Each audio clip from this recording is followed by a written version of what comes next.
Thomas Hearns should have had it all. The power, the glory, the money, the legacy. But instead, what he got was a career full of heartbreak, betrayal, and eventually, complete collapse. This is the story of the Motor City Cobra, a man who rose to the top of the boxing world only to have everything stripped away, piece by piece, until there was nothing left but memories, mistakes, and a name that history is trying far too hard to forget. Because for all the wars he won inside the ring, his biggest losses happened outside of it. And it all started with a lie boxing loves to tell its stars: win the fights and the rest will take care of itself. Thomas Hearns believed that, at first. Detroit was burning in the 1970s, economically, socially, spiritually. But from that fire came a gym where legends were made, the Kronk. And at the heart of Kronk was a kid with spindly arms and a devastating right hand. Under the eye of Emanuel Steward, Hearns became something new. He wasn't just a boxer, he was a weapon. He blew through his first 17 opponents like they weren't even there. Knockouts, headlines, fear. You couldn't watch him without wincing. And when he knocked out Pepino Cuevas in 1980 to win the WBA welterweight title, it looked like boxing had found its next king. But boxing has never been kind to kings. In 1981, Hearns faced Sugar Ray Leonard in a unification bout. The showdown. The Golden Boy versus the Detroit Killer. It was supposed to be Hearns' coronation, and for 12 rounds, it looked like it would be. He outboxed Leonard, outjabbed him, controlled the ring. The judges had him ahead on all scorecards going into round 13. And then it unravelled. Leonard turned up the pressure. Hearns staggered. In round 14, with Hearns still on his feet, the referee stopped the fight. Just like that. Gone. A fight he was winning. A championship that was his. A legacy moment. All ripped away in a single referee's decision. No knockdown. No 10 count. Just a premature stoppage that still leaves fans shaking their heads decades later. That loss didn't just bruise Hearns. It branded him as the nearly man, the guy who got close, but never quite made it. The worst part, it wouldn't be the last time. 4 years later, Hearns stood across the ring from Marvin Hagler. The War. That's what they called it. And they weren't wrong. Round 1 might be the most violent 3 minutes in boxing history. Hearns cracked Hagler with a monster right hand, one that should have dropped anyone else. Hagler stumbled, but didn't fall. Instead, he came forward. Again and again. What most fans didn't know was that Hearns had broken his right hand in the very first round. Not sprained, broken. He was throwing punches with a shattered weapon. And if that wasn't enough, someone in his camp gave him a brutal leg massage before the fight. Emanuel Steward was furious. That massage drained Hearns' legs, took the bounce out of his footwork, and in a fight where every step mattered, he entered the ring already compromised. By round 3, he was wobbling. Hagler landed a short right hand that sent Hearns crashing face first to the canvas. He tried to get up, but the legs were gone. The fight was over. Another super fight. Another potential legacy-defining win. And another violent defeat. But it wasn't just the loss. It was the toll. Physically, mentally, emotionally. Hearns left a part of himself in the ring that night, and boxing never gave it back. Even his greatest victories came with asterisks. In 1984, Hearns became the first and only man to knock out Roberto Duran cold. Not a stoppage, not a quit. A clean, unconscious faceplant KO. It was a thing of beauty. The kind of win that should have made Hearns untouchable. But instead, critics said Duran was old, wasn't motivated, wasn't the same guy anymore. And somehow, Hearns' most dominant performance became just another footnote in someone else's story. That's what happens when you're not the media darling, when you don't play nice with the cameras, when you're not the guy the networks want as the face of boxing. Hearns wasn't built for smiles and sound bites. He was built to fight. And that cost him again and again. In 1988, he fought Iran Barkley, a guy he was expected to steamroll.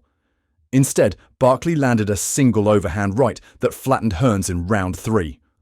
One punch, one moment, and suddenly Hearns' chin was all anyone wanted to talk about. They forgot the belts, forgot the wars, forgot the power. He was the guy who couldn't take a punch. And then came 1989, the rematch. Sugar Ray Leonard. Redemption. It was supposed to be the comeback, the closure, the night Hearns got his justice. And for most of the fight, he did. He dropped Leonard twice, outboxed him, hurt him, dominated him. When the final bell rang, there was no doubt who won. Except the judges didn't see it that way. Split draw. Thomas Hearns had fought the perfect revenge fight, and once again the system spit in his face. That night, the crowd booed. Writers screamed robbery. Even Leonard looked shocked. But Hearns, he smiled, shook Leonard's hand, took the mic, and thanked the fans. Because that's who he was. A professional, a fighter, a man who knew he'd never get the benefit of the doubt. After that, Hearns kept going. He moved up again, won more belts, became the first fighter in history to win titles in 5 divisions. Welterweight, light middleweight, middleweight, super middleweight, light heavyweight. It should have cemented his status as an all-time great. Instead, it made headlines for a weekend and faded away. By the 1990s, Hearns was chasing moments, not legacy. Fighting on smaller cards, winning lesser titles, trying to stay relevant in a sport that had already moved on. He fought into his 40s, not because he wanted to, but because he had to. And that's where the real tragedy began. Because behind the knockouts and belts, the money was gone. By 2010, Thomas Hearns owed the IRS over $400,000.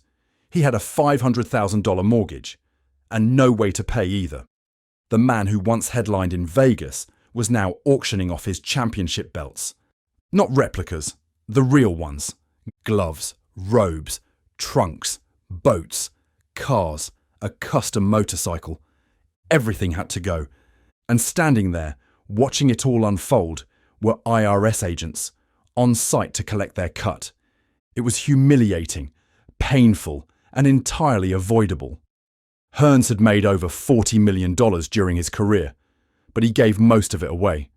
To family, to friends, to people who disappeared the moment the checks stopped coming.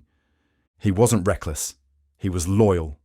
And loyalty in boxing, it'll bleed you dry.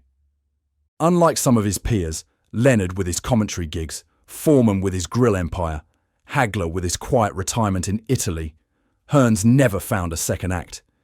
He stayed in Detroit, coached at the gym, did meet and greets, took photos with fans who still remembered. But the truth is, they were remembering a man the sport itself seemed eager to forget. In 2012, he was finally inducted into the Hall of Fame. And for one night, the cheers were back. The love, the appreciation. But what good is a plaque when your house almost got taken? When your belts were sold to strangers just to keep the lights on? Thomas Hearns should have been a millionaire for life, a commentator, a global brand. Instead, he became a cautionary tale. Another fighter who gave everything and got nothing back. Even now, when fans debate the 4 kings, Leonard, Hagler, Duran, Hearns, he's always the last one mentioned, the one who lost the big fights. They forget he fought them all, that he knocked out Duran, that he was seconds from beating Leonard, that he went to war with Hagler on one leg and one hand. They forget the firsts, the records, the belts, the history, because boxing has no memory, only moments. And Hearns' moments? They were heartbreaks too often. So what are we left with? A man who was feared by legends, who gave us blood, drama, and some of the most unforgettable nights in boxing history. But in the end, lost his money, lost his recognition, and nearly lost himself. Thomas Hearns didn't lose everything because he wasn't good enough. He lost everything because boxing takes more than it gives, and some men just never get their turn at the table no matter how many fights they win. So what do you think? Was Thomas Hearns one of the most underrated legends in boxing history? Or was he simply cursed to live in the shadows of the men he made great? Let us know in the comments. And if you want more real stories like this, about the heartbreak, the blood, and the truth behind the knockouts, make sure to like this video, hit subscribe, and ring that bell so you never miss an episode. Thanks for watching. We'll see you in the next one.